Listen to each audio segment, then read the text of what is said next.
네, 안녕하세요. 김주현의 리포트 김주현입니다. 어느덧 7월의 마지막 금요일입니다. 이번 달 마무리를 앞두고 시장에서 어떤 이벤트들이 벌어지고 있는지 또 그에 대한 투자 관련한 저희 리서치센터의 해석은 어떠한지 오늘도 도움될 만한 리포트들 몇 가지 추려왔습니다. 오늘은 총 4가지 리포트 살펴볼까 하는데요. 일단은 테마틱 레이더 보고서 2개를 준비했어요. 이걸 통해서 스테이블 코인 시장의 성장 가능성에 대한 부분, 또 그로 인한 투자 판단에 대한 부분 짚어보도록 하고요. HD 현대일렉트릭 실적 발표 이후에 나온 리포트도 살펴보도록 하겠습니다. 마지막으로 마이크로소프트에 대한 커버리지를 중단했다가 다시 개시했어요. 어떤 내용 들어있는지 확인해 보도록 할게요. 자, 먼저 첫 번째 리포트는 테마틱 레이더 보고서입니다. 김성근, 조윤경 애널리스트가 함께 발간한 리포트인데요. 제목 보시면 완성을 향해 가는 가상자산 규제 프레임워크라는 제목을 달고 있습니다. 앞서 현지 시각 지난 17일이었어요. 미 하원은 주요 가상자산 입법안 3건, 그러니까 이른바 크립토 3법을 통과시켰습니다. 그러니까 스테이블 코인 규제안인 지니어스 액트, 그리고 디지털 자산시장 구조법인 클래러티 액트, 그리고 CBDC 금지법인 안티 CBDC 액트, 이 3건의 법안이 하원을 통과한 거고요.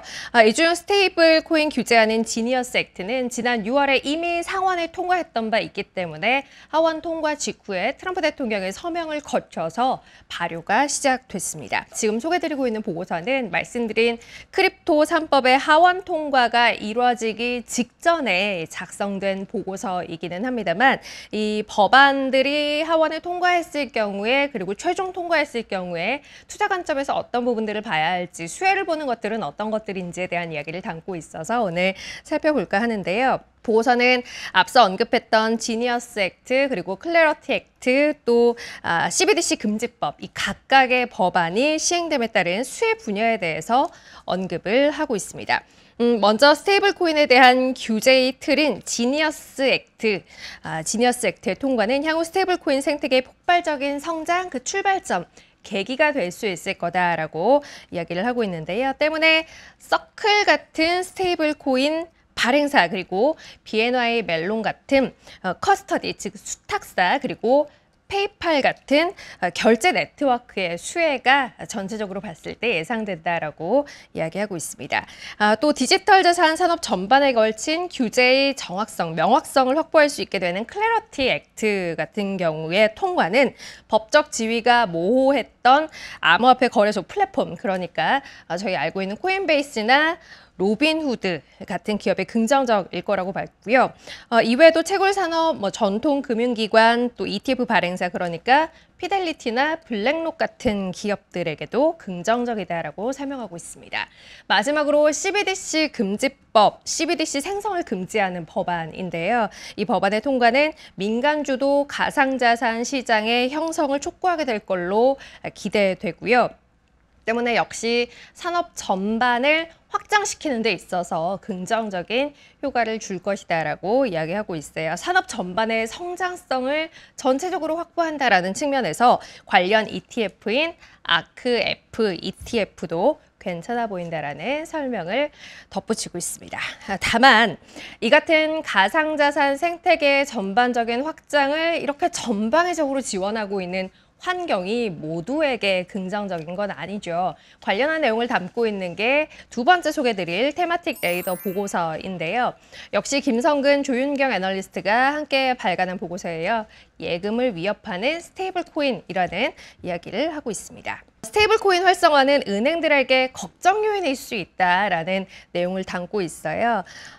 내용을 좀 보도록 하죠. 스테이블 코인은 기존 결제 수단인 신용카드나 이체 등에 비해서 빠르게 결제를 처리할 수 있다라는 장점이 있습니다. 여기에 이번에 지니어스 액트가 통과되면서 발행사들이 법적으로 달러나 미국 단기채를 준비금으로 보유해야 하는 의무가 생겼어요. 해서 기존에 제기됐던 준비금에 대한 불안이 뱅크런을 불러올 가능성이 있지 않는가라는 부분에 대한 불안은 이번 지니어스 액트 통과로 인해서 해소됐다라는 게 이 보고서의 시각인데요. 이렇게 되면서 소비자들은 예금 대신 스테이블 코인을 보유하게 될 유인이 늘어났다라고 보고 있습니다.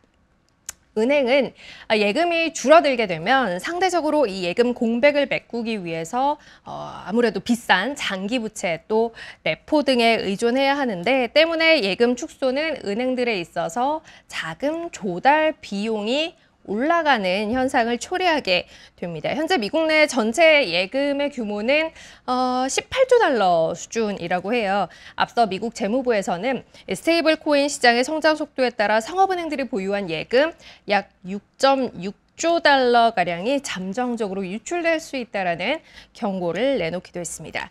18조 달러 가운데 6.6조 달러면 전체 예금 규모의 3분의 1이 넘는 수준인 거죠. 아무래도 은행들에게는 위협적인 환경이 될 수밖에 없는 이야기일 겁니다. 특히 대형은행에 비해서 예금 의존도가 높고 또 대응 수단이 상대적으로 제한적인 중소형 은행들 같은 경우는 조금 더 영업 환경의 악화를 체감할 수밖에 없다라는 게 보고서에서 설명하고 있는 부분인데요. 그래서 금융업종 내에서는 앞선 보고서에도 언급했던 스테이블 코인 활성화와 맞물려서 직접적으로 수혜를 받을 수 있는 코인베이스나 서클 같은 기업들 그리고 이외 변화하는 스테이블 코인 생태계에 적극적으로 참여하기 위해서 움직이고 있는 JP모건이나 모건스탠리 같은 대형 은행들 이런 쪽으로 집중하는 게 조금 더 나아 보인다라는 이야기를 하고 있습니다.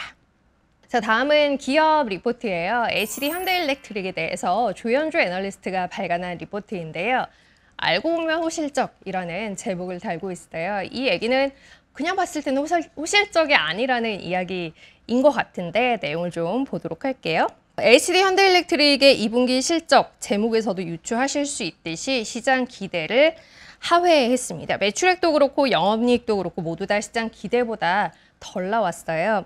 핵심인 전력기기 부문은 1년 사이에 28% 성장하면서 고수익성 구조를 유지했습니다만 약 200억 원 규모의 관세가 비용으로 반영되면서 결과적으로는 발표된 실적이 시장 기대를 하회했습니다. 다만 고객사와 이 관세와 관련한 추가 비용에 대한 보전 방안이 논의되고 있는 상황이니만큼 현재의 관세 영향을 제거하고 본다면 영업이익률은 24.1%까지 조정되는 호실적이다. 그러니까 알고 보면 호실적이다라는 이야기예요. 관세 영향이 있기는 했지만 일단 영업적인 측면에서는 크게 실망할 게 없는 좋은 실적이었다라는 이야기이고요.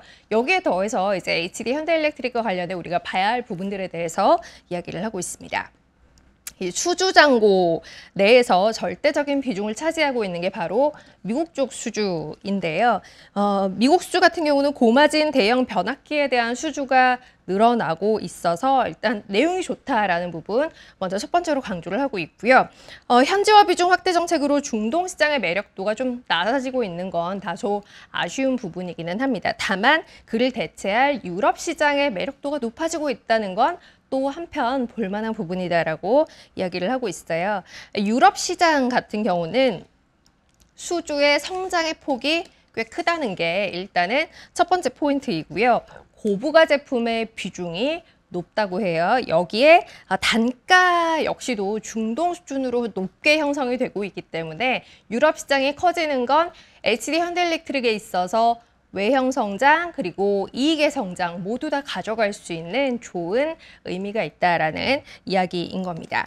연일 최고치를 경신하고 있는 수주 잔고, 고수익 수주가 늘어나고 있는 구조, 그럼에도 이익 개선 흐름 대비 할인된 밸류에이션 모두 향후 주가 재평가를 가능하게 하는 요인이다라는 설명과 함께 타겟 밸류에이션을 상향했어요.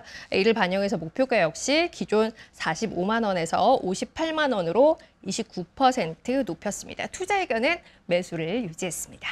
자, 마지막은 마이크로소프트 리포트입니다. 박연주 애널리스트가 발간한 리포트예요. 박연주 애널리스트가 이번에 이 마이크로소프트에 대해서 커버리지를 게시했습니다.